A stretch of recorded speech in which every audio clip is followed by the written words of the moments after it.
Thank you for waiting while we get this live stream queued up here.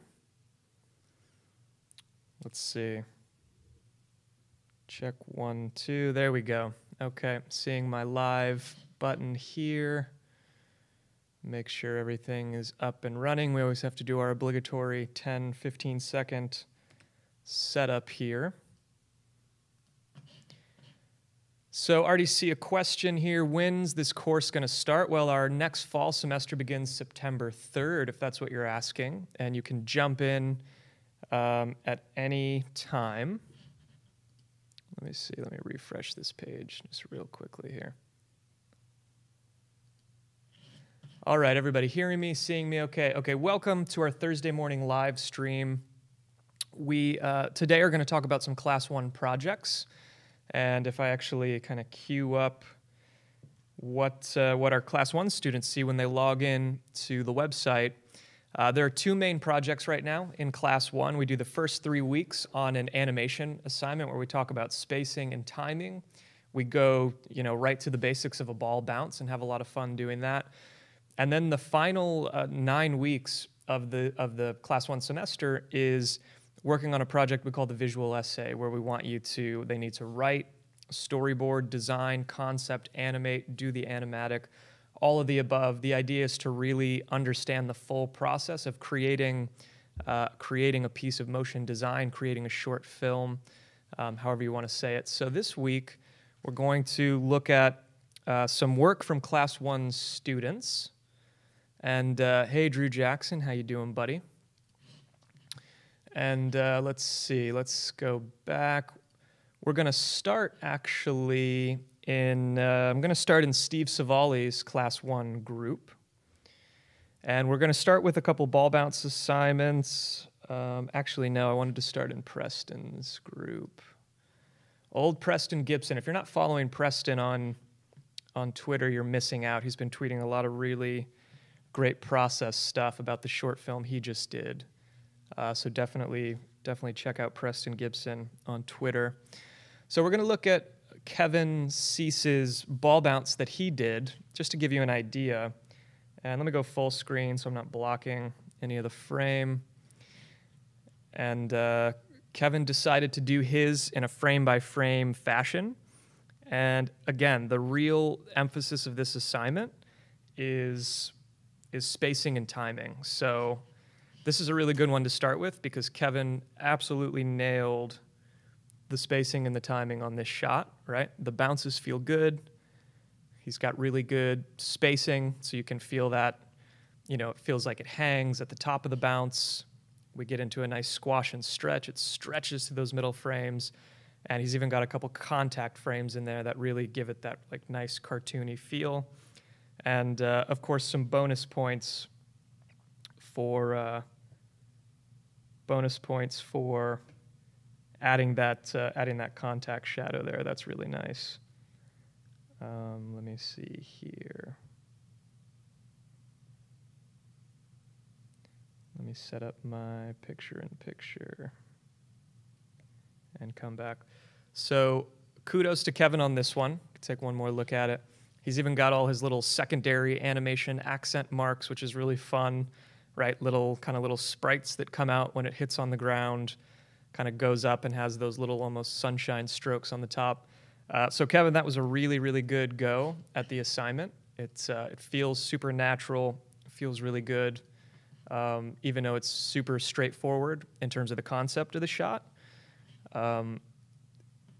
Really good execution on a ball bounce is always pleasing to the eye.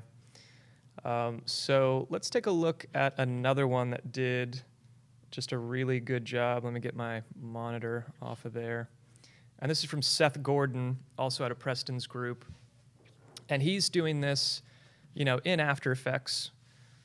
So the lines are going to look perfect. It has that kind of rendered look in terms of the ball. And right, I thought the thing that stuck out in this animation was the timing on the when it's going through this full kind of pipe here. The timing just feels really good to me. It's moving at a pace that really reads well to the eye. some of the stretch frames when it's coming off of the, kind of coming off this ramp just feel really good. We can almost do a little pausing, like some really extreme stretch frames, which I always like to see. You know, that's that principle of exaggeration that is so important in animation. And so that frame right there is doing a lot of work, but it's so snappy how just 2 or 3 kind of poses or frames later, it's back into its full kind of perfect form, its perfect shape. And here's again another really good example on a super extreme stretch frame, which I think looks really good. Conceptually, it's really simple. I like it though. I like how he has these spikes, which add a bit of tension to the scene as it kind of as it leaps over those. So again, this was just a really, really good execution, fun concept. So really good stuff, Seth. I like to see that. Staying within the notion of, let's see. So quick question. I feel this is different from School of Motion. If yes, how exactly? Well, we are different from School of Motion in the regard that we have live classes every week that run 2, 3, sometimes 4 hours. From what I understand of School of Motion, each week you receive kind of a pre-recorded tutorial. You go through that, you do your assignment, and then you upload your work for kind of a written review on Frame.io or a Whipster type platform where you'll have annotated notes. Our program's really about the live discussion within your small group. So in Preston's group, each week you're going to spend that 3-hour live session face-to-face, asking questions, getting to know your peers, that kind of thing. So I think the format is pretty different between the programs, but you know, School of Motion is a really good option too, just depending on if maybe you don't have the time to commit to the full Mograph Mentor, doing those 3-hour classes every single week for 12 weeks for the full 3 months. So I want to take a look at Matt's. I just want to stay in the ball bounce discussion here for a minute, because we looked at some really simple concepts, and let me go ahead and switch this up. But I always get a good joy out of seeing people that play with this concept. People always surprise us doing really funny stuff. So this is Matt Barrow out of Steve Savali's group. Let's go ahead and take a look.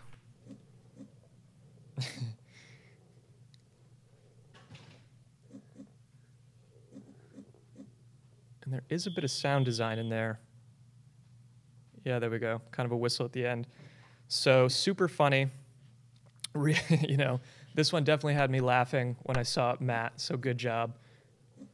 I like the, I kind of, you know, you did simple rigs. I like how you rigged each of these guys so they actually bend in the middle, which is definitely, you know, not how they would behave in real life, but like it adds kind of that nice overlapping action.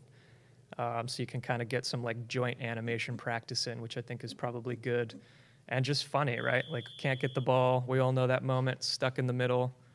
So really good, Matt. I like seeing fun, interesting concepts that just kind of like push the playfulness of the assignment and just take it in that direction.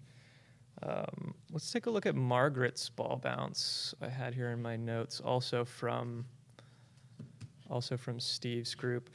The thing I really liked about Margaret's was, you know, also the art rendering style that people do is, again, an open part of the brief. So people do really simple stuff, just simple line art. Other people will create a world and do textured stuff, and Margaret did just a really fun, interesting kind of space theme. And let me get my monitor out of here, and let's take a look at where Margaret landed on week 3.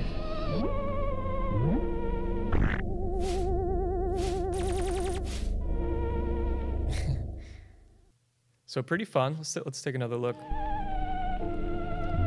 Digging the texturing on the planets. I really like that orange planet. I think that's looking cool. And then even stretching the assignment out to add a little character with the UFO. And even a slight edit. You start with that tight shot and then pull to this kind of wider medium shot.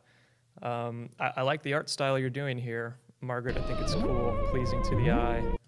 And there's also some really great touches. I am going to stop and kind of scroll through here a little bit.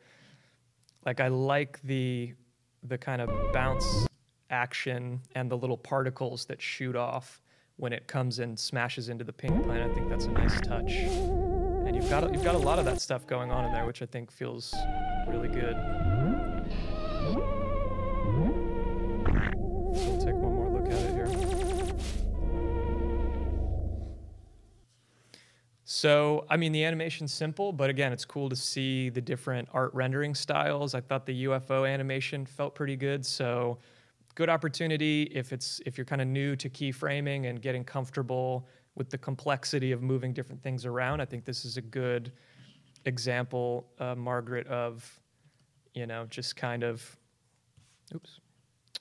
of getting more comfortable with a little bit of complexity and having some things moving in the scene.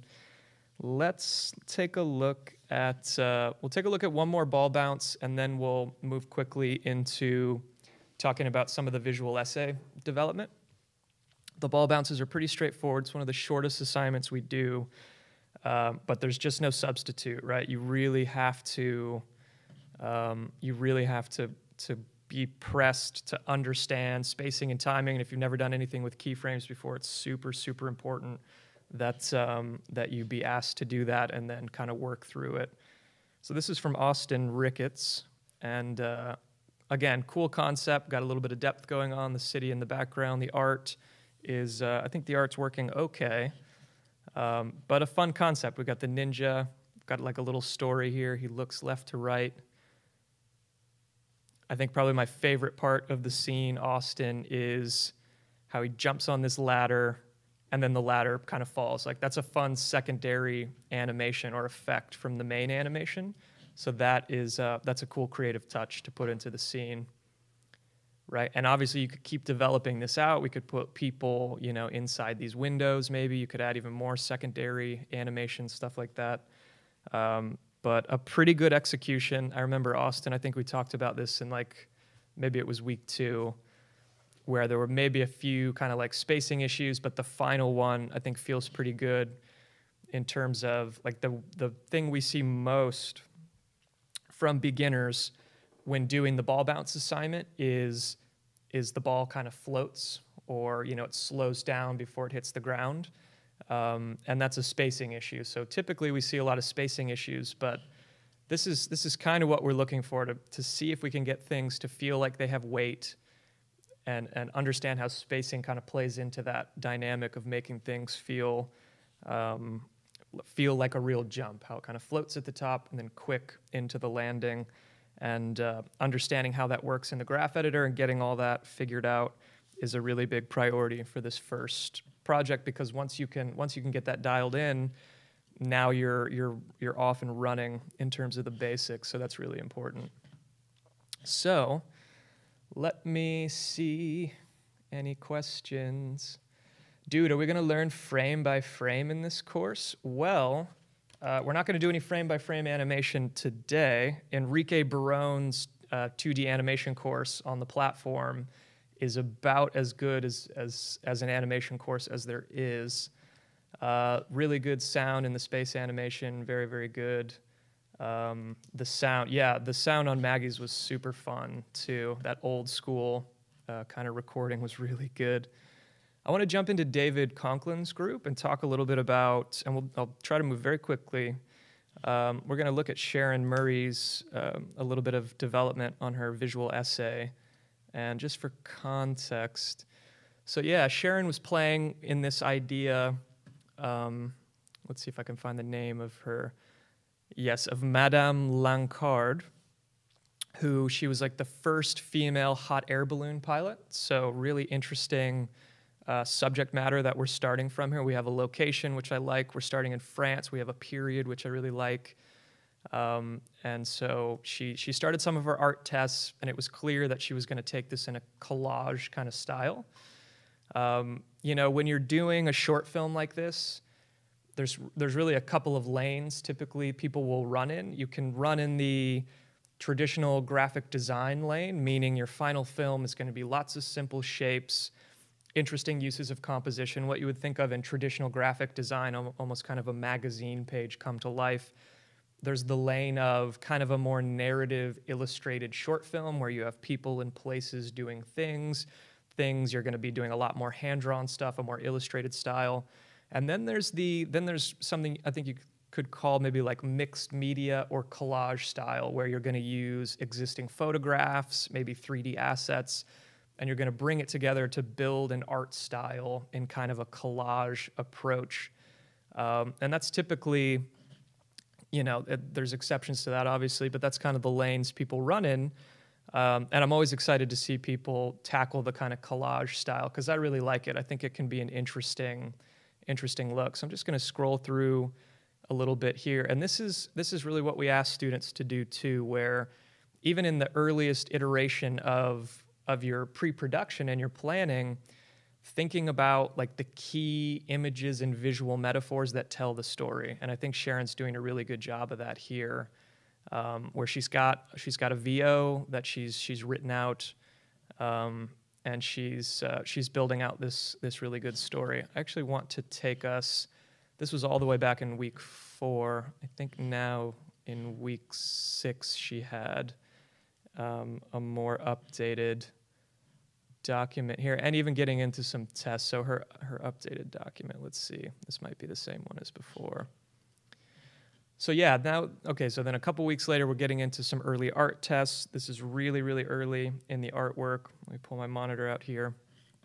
Let's take a look at where she's headed. I would rather live entirely alone for the rest of my life than be bound and gagged by the vision others have of me that they seem to hold so dear. So yeah, early motion tests. You can see where she's kind of taking it. Need to develop this artwork out more, but starting to get some of the key images in place. I would rather live getting that audio track is so important early, because then you're just kind of building to that audio week after week, filling in the shots of your film. Seem to hold so dear. So good stuff, Sharon. I like to see where you're headed with this. I think there's so many cool opportunities in that collage mixed media style to use the composition in interesting ways. You can typically even spend more time designing compositionally because you're not having to illustrate every single element, right? So really excited about Sharon. I really like the subject matter. That's a really interesting story and character I'd never heard of. So I'm always excited to hear about that. We're going to look at Layla's some development on her visual essay, also out of David's group. And so I like the subject matter, really simple, right? Sometimes that's the best place to start with a film. So The Perfect Margarita, we get it. This is a great document, Layla, in terms of showing us kind of your progression and just kind of what makes the perfect margarita. And then getting into storyboards. These are simple boards, but compositionally, I feel like there's enough of an emphasis in these shots that they communicate as a starting point. So let's kind of take a look at what she's thinking with these boards here. And she has some of these grayed out, which I assume means those got cut as she was moving forward. I think my favorite board is probably the rim of the glass doing the lime. I like how you showed some substance or some liquid on the rim of the glass there. I think that's like a really cool illustrated look. Showing some, the other big thing about storyboards is just trying to establish any motion concepts, right? Just showing us the progression of where you're going to take the objects on screen, how you're going to try to think about transitions, and then also just some of your early artwork, which I think is a good start.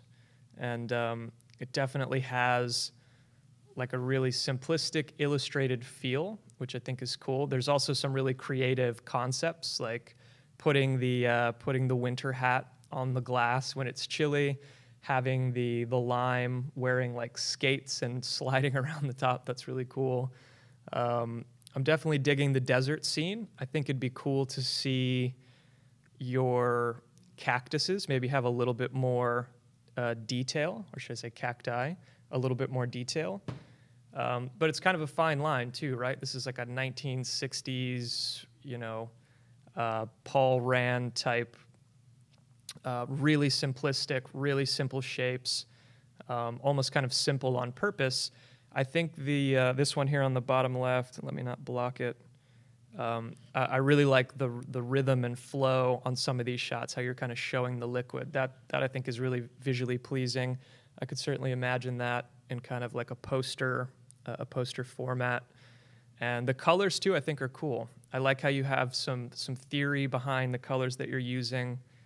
And let me actually pull my monitor away so people can see how you have your hot color palette, your cold color palette, and then your ingredients color palette. And here we'll get a little better look. Yeah, I mean, it's a fine line, right, between critiquing of like, well, it's too simple, develop it further, push it further. It's kind of an aesthetic choice. I think you could probably push it a little bit in certain areas. But again, I think like the overall approach feels cohesive, right? Like it feels, I'm not getting like any uncanny valley vibes. The simplicity of the elements appear to match. So I think in that regard, I think you're on a really good track here with the film. And yeah, so you actually did another art direction take where you do add kind of some more illustrated elements in. I'm seeing you bringing in more background textures. You know, here your cactuses are a little more developed. Taking a little bit more liberty here with the pour elements there. And then again, kind of another color palette. Man, I really like this font though. Where this says Margarita, that is super playful. Those that kind of negative space cutouts within the forms. I really, really like the way that's looking. Yeah, and I think my 2 cents is I think I might like, yeah, and maybe like a Milton Glaser kind of aesthetic in there too, almost kind of groovy shapes. I think it has that feel a little. So this Madman poster is kind of cool. Yeah, I think for my taste, I almost like where you're at with the simplistic ones a little bit better. Again, it's kind of like we're getting into a territory of just like aesthetic taste. So really good stuff, Layla. Really enjoying seeing your development. Let me catch up with any questions here. Hey, thanks for sharing Mod 101. Glad. I really hope there's like good stuff in Mod 101 that's helpful. Irene says, what are the differences between Mod 101 and Class 1? The difference between Motion Design 101, which is literally 25 videos that just describe how to use After Effects, basics of design, basics of color. I mean, it's a night and day difference between Class 1, which is really about showing up for a 3-hour class every week for 3 months, being in an intensive critique, like getting feedback from someone who really knows what they're doing, versus Mod 101 is one-way information, which I hope is helpful. So big difference between, you know, just having some videos on like how to keyframe, how to do artwork in Illustrator, versus like really having that mentorship experience. So let's go ahead and take a look at Becca's work out of David's group as well. And I was really digging Becca's concept as well. Let me get my monitor out of here. Keep moving quickly. So yeah, just really quickly. So Gail Bruno is this hairstylist, right? So in an interview by Candace Taylor in 2012, Gail discusses her life as a hairstylist and the depth of relationship she's able to form with clients. So that bond between the hairstylist and her and the people and her clients, right? So starting with a piece of audio, always a great idea, always a good idea to have like a really firm starting point so that you're coming in and really focusing on image making and visual concepts and visual metaphor and all that stuff that we really specialize in. So taking a look at her deck here and some of her boards, I really like the simplicity of your boards, Becca. This really speaks to me as like a great starting point. So on this first one, I mean, it almost looks like a wood texture to me. I don't know if that's supposed to be hair. I think it's probably supposed to be hair. But even just like laying out your type layout. So Gail Bruno, hairstylist on this top middle frame. that is an appropriate starting point, where then the next phase is to really find stylistically like a rendering style on what that's going to look like. But just establishing it in the frame, I think, is good. Let's keep taking a look at your boards here. Really simple character layouts, but very clear communication in these shots. So like some of the voiceover, who have they got to talk to when they're older? They can't tell their kids a lot of stuff, so they come here. We talk about everything. So that establishes the kind of purpose behind this top row of frames, how this, a woman, I guess you can't tell your kids the crazy stuff. You can tell your hairstylist. That's a pretty fun concept. So she's going in. And some like really like a cool mixture of like simplistic boards with these outdoor exterior environments, and then into, you know, something with way more rhythm, way messier, way more flow, using the entire frame, I think is interesting. I'm also reading we get into arguments, we're all opinionated. Like, I like how it starts out really messy and crazy in the middle frame, and then it like pulls straight. I think that's interesting within the realm of hair styling. So like a really cool start to a short film. Here you can see some of her mood boards. So she didn't design these, but one thing we do is to ask students to grab a small number, not too many. It can be a mistake to just pull tons and tons of reference. But looking at various mood boards where there's like 6 to 8 images that clearly define rendering styles, right? It's not about copying the compositions or copying the ideas, but these are rendering styles, right? Like here's like really clear, clean lines, illustrator-based artwork. That's a rendering style, versus something in here which feels maybe more Photoshop, right? Like this bottom right one, that's like more of a rendering style out of Photoshop, where you're drawing maybe with a brush. So some really great looking reference there. We don't need to look at a ton of that. But really good boards, Becca, and a cool subject matter. And I like how you're tying that subject matter into the visuals, because that's typically on the hard part, in my opinion, is, you know, having your subject matter and then finding interesting visual metaphors, finding a flow of ideas and concepts that really tell the story. So, Seth Gordon, did we already look at Seth's ball bounce? I want to look at Jada's development on her visual essay as well. Make sure I'm not missing any questions. The cactus with the mittens. Yeah, that was some really good stuff in there. So out of Preston's group, and she is, and I want to start. Okay, so this one definitely speaks to me because she has this really fantastic starting point of just one of the all-time most famous scenes from all of cinema, from Charlie Chaplin's The Great Dictator, which is a film from the 40s, right? The world is thinking about fascism and everything that's happening in Germany and Italy. And this incredible film culminates in just this unreal speech where Charlie Chaplin is basically blasting, you know, the dictators of the world, and just the idea of dictatorship. So really, really deep, you know, interesting subject matter to start with. Pulling from these early boards, this was a really interesting mood board for me because it's not just about rendering style. This is more in the realm of image making and like what is interesting about visuals. So just like going through some of these images, like obviously the hands reaching up and the shackles have been broken, but you see the cuffs remaining. Like, what a powerful image, right? There's a whole story involved in that single image. And so when I say image making, like that is the stuff to think about. That is the good stuff, like where you can really communicate powerful ideas in a single image, and just the drama of the fingers being spread and they're clearly grasping and reaching up.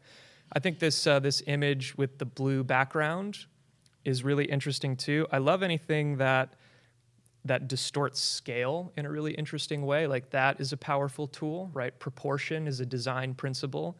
And so to see those huge feet and to see a human body be no bigger than a shoe right there, that's a really powerful image too, right? Because it is, you know, like establishing the relationship of power between these two figures in the frame. Got some good stills of Charlie Chaplin in here doing his thing. Some of this probably relates more to specific comps she's thinking about in here. And then now kind of some mood boards on actual rendering style, right? So this is like super clean Illustrator, no texture, really pretty flowing kind of curving shapes, which look really nice.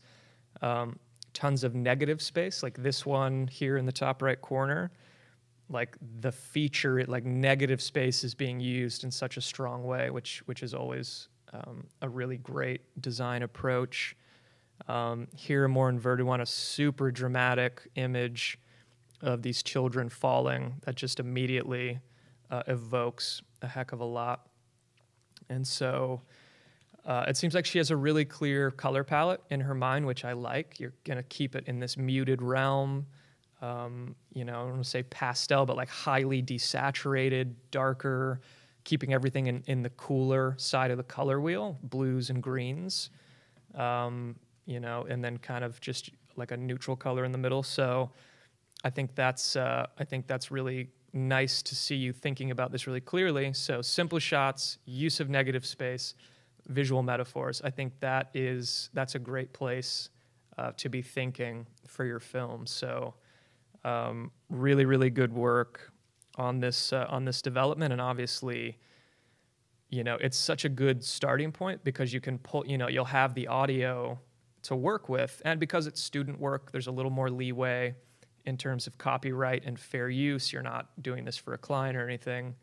And here's actually the text of the speech she put in here. And so this is another thing that students face too, even if they're going to start with pre-existing subject matter, where you're going to pull from a speech or a clip or some existing piece of audio. Typically everything's way too long and you've got to cut things down a ton. So glad to see this as well, kind of thinking about it. And somebody should Google the speech by Charlie Chaplin and put it here in the thread, because that's just absolutely worth watching. And it's so good. I mean, it's all over YouTube. It's all over the web, that speech by Charlie Chaplin from the film. So really good stuff. Super excited to see that. Okay, we're just going to go for a few more minutes here. Going to try to keep moving quickly. Preston. We'll stay in Preston's group for a moment. We can kind of mix it up here. No, we already looked at Seth's ball bounce. I wanted to look at Jonathan's ball bounce really quickly out of Steve's group.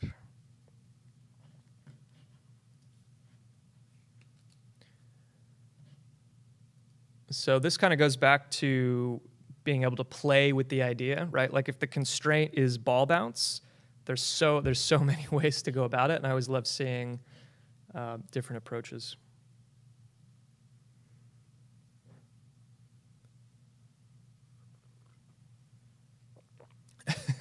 So awesome surprise, hilarious ending. I really liked that, Jonathan, and also kudos on some of the animation going in there. I think we could, like that whole bounce out, I think worked great. I think the glass needs work, but when I really focus on the spacing of the ball, and let me pull my monitor out of here. When I really focus on the spacing of the ball, getting itself out of the glass, I really like that. Like this 1, 2, 3, really quick out of there. And then the way that you pull some stretch frames as he's coming across really is working for me. So it's like a quick. I think the glass, I think the one thing on the glass that would make it even more convincing is if it flops over slightly too quickly. That's the only thing. like it really picks up inertia. Like it almost needed to go a little slower on this axis, because you can just feel it. You can feel it picking up inertia where it wasn't really motivated by the fall. But other than that, like really cool concepts, super creative. The execution of the ball. Let's see if we can like pull a stretch frame in the middle here. And yeah, like getting in there. The arc feels pretty good. The arc might be a touch short, but like when I watch it through, I think it feels really good. I think it's a super successful shot in regards to that. So good stuff, Jonathan. And we'll give it one more time. And this is what I'm always hoping to see from students is like master the basics of animation, really understand spacing and timing, and really like frame by frame animation in a sense. Like really train yourself as an animator, not just somebody who uses After Effects or uses keyframes, but really focusing on the art of animation.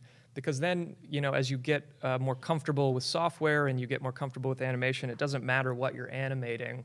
Those same principles apply basically to everything. So just really studying the art of animation is what, you know, this first part of Class 1 is all about. So we're going to wrap with we're going to come back to Matt Barrow and take a look at some of his visual essay development. Let's see. Glass needs to be a little smoother. Other than that, it's great. I agree, Khaled. I think that's probably the one part of the shot that could be dressed up a little bit. So I'm really loving, Matt, the way that you're taking this film. And let's just quickly get our context on the visual essay. So reading takes you everywhere, right? So we open on the exterior of a library, birds chirping, all that good stuff. All right, so it's like a journey film. It's like a narrative film, but it's about how reading takes you on a journey. And so let's take a look at some early test animatics. And Matt has some really cool ideas about like the general transitions. So this animatic's like a really good example of some of his early development here, which I am just super impressed with so far. So no audio, I don't think, as of yet.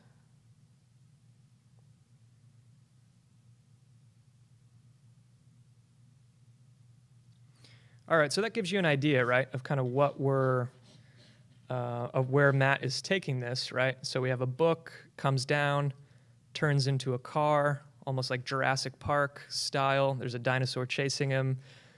Does a flip, turns into an airplane. We then see a top-down shot of the airplane, but it still has kind of book pages, rotates. It's fantastic. Rotates again, turns into a train. Really good. Turns into a boat, goes underwater, turns into a submarine, emerges from the water, and then I think that was supposed to be a spaceship shot, slightly there. So Matt, I was just absolutely blown away by your development here, man. And we've got some more to look at here.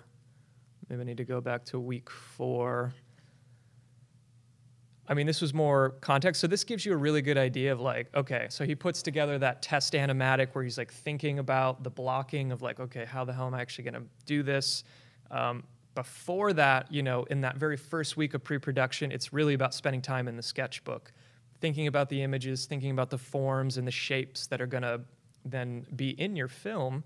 And Matt, blown away by the detail you're going into. This is absolutely how you build a successful film, is to do this work first, right? The work people rarely ever see, but like getting into just your early visual references and then spending time in the sketchbook, right? You've got some obvious skill on like solid perspective, which is really important. Looking at some of the mood boards. So Matt even goes further in some more tests here. So let's see where we are here in week 6.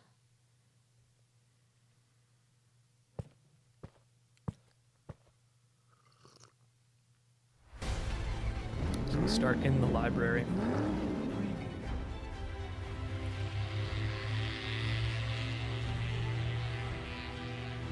And of course, sound design is so important for something like this.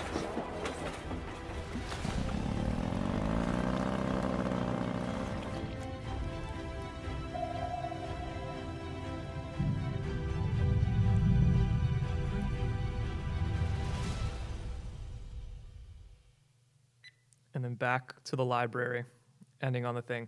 Matt, I could not be more in love with this submarine sequence. I mean, really, I'm digging all of it, but like, let me actually pull forward. Oh, the boat pulls in, then we see it. I definitely like how you're keeping it in the shape of a book too. Like that's really cool to me. And then back to the beginning.